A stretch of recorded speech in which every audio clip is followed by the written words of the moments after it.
পিঠা উৎসব ছিল, যেটা কলেজ কর্তৃপক্ষ সাধারণ ছাত্রছাত্রীদেরকে নিয়ে এই পিঠা উৎসবের আয়োজনটা করে।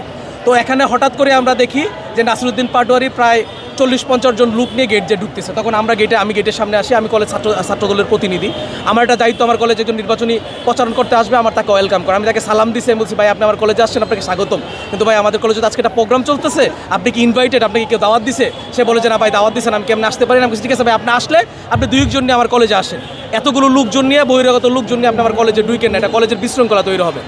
আর আপনি যেহেতু আসছেন, আপনার কাছে আমার কিছু কথাও আছে, আপনাকে পাইছি, এটা আমার ভালো হয়েছে, আমি কিছু জিজ্ঞেস করবো আপনাকে। আপনি যেমন জুলাই যোদ্ধা, আমি ঠিক এভাবে কথা বলছি, আপনি যেমন জুলাই যোদ্ধা, আমরা এখানে যারা আছে আমরাও জুলাই যোদ্ধা।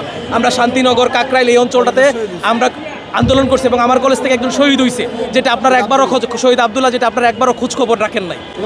তখন আমি আপনাকে বললাম যে আমার কলেজের এত কিছু, মানে আমাদের কলেজে যারা ছাত্রছাত্রী আছে অসহায় দরিদ্র, তাদের ফর্ম ফিল আপ থেকে শুরু করে এবং ভর্তির সবগুলো বিষয়ে জনতা জনাব মির্জা আব্বাস বিভিন্ন সময় আমাদেরকে সহায়তা করে থাকেন।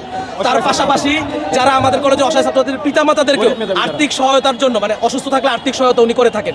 তা আপনি আমাদের একজন পছন্দনীয় একজন ব্যক্তিকে আপনি গতকালকে গ্যাংস্টার বললেন, এই গ্যাংস্টার বলার কারণটা কি ভাই আমি জানতে পারি? ওনাকে কি হিসাবে আপনার মনে হলো গ্যাংস্টার?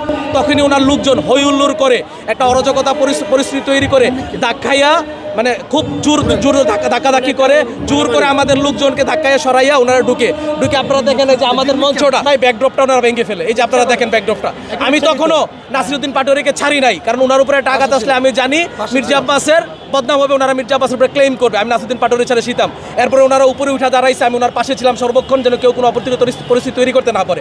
এর মধ্যে ওনার পরিকল্পিত লোকজন, ওনার সাথে যারা ছিল তাদের থেকে ওনারা ডিম মারাইছে। এই যে দেখেন আমার শার্টটা দেখেন, এই যে 4 জন আহত করছে এবং আমাদের টিম মারছে। এই যে আপনি দেখেন, সাধারণ স্টুডেন্ট, কপাল টোপাল এগুলো